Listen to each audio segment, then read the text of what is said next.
Salut tout le monde, c'est Mini. Aujourd'hui on se retrouve pour une petite FAQ. Donc je vous avais demandé de me poser 2-3 questions sur Facebook et le Piaf. Et apparemment vous aimez pas trop Twitter vu que j'en ai eu qu'une seule. Enfin bref, on va commencer tout de suite parce que j'en ai pas mal et je vais essayer de répondre le plus possible. Alors, une question de Jules. Est-ce que les AEG te manquent? Absolument pas. Tom Le Maire, saucisse ou merguez? Saucisse. Une question de Julien. Comptes-tu te faire une autre tenue et si oui, laquelle?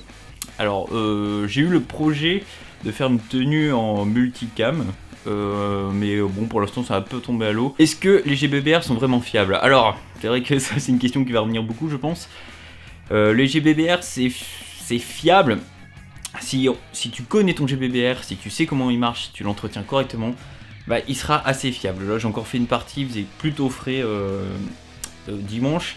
Et j'ai eu aucun souci avec mes GBBR, donc voilà. Après, s'il fait moins 10, t'oublies. Question de Jonathan. Putain, mais elle est longue celle-là. Alors, penses-tu faire une autre tenue? Déjà fait. Peut-on baisser la puissance d'un GBBR jusqu'à moins de 300 fps? Eh ben oui, tout à fait. Mon Scar en ce moment tire à 260. Et la MP9 tape également à 260. Selon toi, quelle est la meilleure config pour avoir une très bonne portée et que les billes filent droite? Ah, ça c'est une bonne question. Alors, pour un GBBR, c'est, je dirais, canon et un bon joint. Donc moi, c'est des 601 sur à peu près toutes mes répliques. J'ai pas encore équipé la MP9 là. Mais pour un AEG, il faut un canon pas trop long, enfin adapté à ton piston, une bonne pneumatique assez étanche, enfin, même plutôt totalement étanche, c'est mieux. Et je pense que voilà, un bon joint, un bon canon et une bonne pneumatique, t'as déjà une portée assez raisonnable et évite de tirer en full si tu veux une bonne portée et une bonne précision. Question de Clément, comptes-tu mettre un moteur dans tes répliques? Non. Ben voilà. Plus sérieusement, regardes-tu d'autres vidéastes et si oui, lesquels? Alors je crois que comme tout le monde, je regarde alors Concept, bien évidemment, tout ce qui est Tactical Black Cat, bien sûr la track et compagnie. Mais aussi d'autres youtubeurs peu connus, donc j'aime bien découvrir de nouveaux youtubeurs qui font des trucs sympas au niveau airsoft. Mais bon, c'est vrai que les trois plus gros c'est Canseb, la Track et les Tactical Black Cats. Une question de Joris. Penses-tu essayer le sniper? Eh ben j'ai déjà essayé, c'est pas trop mon style de jeu. Question de Corentin. Vieil abo celui-là. Alors, salut Mini, ça fait combien de temps que tu as commencé l'airsoft et à quel âge? Ça fait, j'ai pas envie de calculer, mais j'ai commencé, j'avais 15-16 ans, ça va faire 5 ans là. Le terrain qui t'a fait le plus kiffer dans ta carrière d'airsofter? Je crois que je vais dire comme beaucoup de gens, Blood Bank, c'était vraiment le meilleur terrain que j'ai jamais foulé. Quelle arme voudrais-tu voir en réplique d'airsoft? Un T90? Alors la question qui tue, si tu devais choisir entre ta copine et l'airsoft, que choisirais-tu? Voilà, continue mec, ta chaîne grandit depuis que je regarde tes vidéos et peut-être un jour sur un terrain on se croisera. J'espère aussi, mais vu la question que tu m'as posée, il y a peu de chances qu'on se croise un jour vu que je vais décéder. En toute franchise, en toute honnêteté et sans la moindre pression, je vais vous dire que je choisis ma copine les yeux fermés.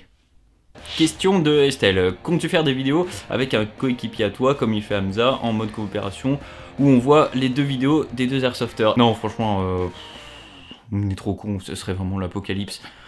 Mais enfin l'idée est intéressante mais je pense pas que je le ferai un jour. Que penses-tu des filles qui pratiquent l'airsoft? Alors je trouve qu'on manque de filles dans ce hobby, c'est vrai que ça serait bien d'avoir quelques filles pour on va dire calmer certains qui se croient un petit peu à la guerre. Puis voilà, c'est toujours bien d'avoir une touche féminine dans un hobby je pense, donc voilà, moi je dis aux filles bienvenue. Une question de Mathieu, quelle est ta réplique de rêve? C'est le Chris Vector. Question de Cyril, tu aimes la bite? Je vois pas du tout pourquoi tu me demandes ça, je suis quelqu'un de tout à fait normal et tout, et voilà, non, j'aime pas spécialement les bites, tu vois, c'est pas mon genre, ok. Question de Jonathan, pourquoi le CCE? Parce que quand j'ai commencé, j'ai trouvé que ça sur le Bon Coin, et puis par la suite, parce que c'est les couleurs de notre armée, donc voilà. Es-tu plus CQB ou forêt? Alors, je préfère le CQB, mais je joue quasiment jamais en CQB, parce que à Lille, on n'a pas vraiment beaucoup de CQB. On a énormément de forêts, mais on n'a pas beaucoup de CQB. Les meilleurs rangers pour toi, j'ai pas envie de dire de conneries, donc je me tais, moi je suis mauvais en chaussures, donc voilà. Qu'est-ce que tu penses des mineurs dans l'airsoft? Alors, cette question, il me semble qu'elle revient plusieurs fois. Donc, comme vous le savez probablement, j'ai commencé l'airsoft, j'étais mineur, j'ai commencé vers 15-16 ans, oui, je sais, c'est pas bien, gna gna gna. Mais j'étais jeune et con, maintenant je suis juste un peu plus vieux. Et voilà, moi perso les mineurs, j'ai rien contre eux. Après la loi est ce qu'elle est, je trouve toujours des gens qui leur crachent dessus et tout, moi ça m'énerve. Et j'ai envie de dire, laissez-les vivre, les mineurs, vous n'êtes pas de la police, et puis vous leur dites, et puis une fois que vous avez fait la prévention, c'est tout quoi, faut pas jouer les gendarmes. Mais bon, je pense que les mineurs sont l'avenir de l'airsoft, même s'ils peuvent pas jouer, bah faut en prendre soin et pas les envoyer bouler comme on voit partout sur Facebook, Twitter et sur les terrains quoi. Question de Maxime.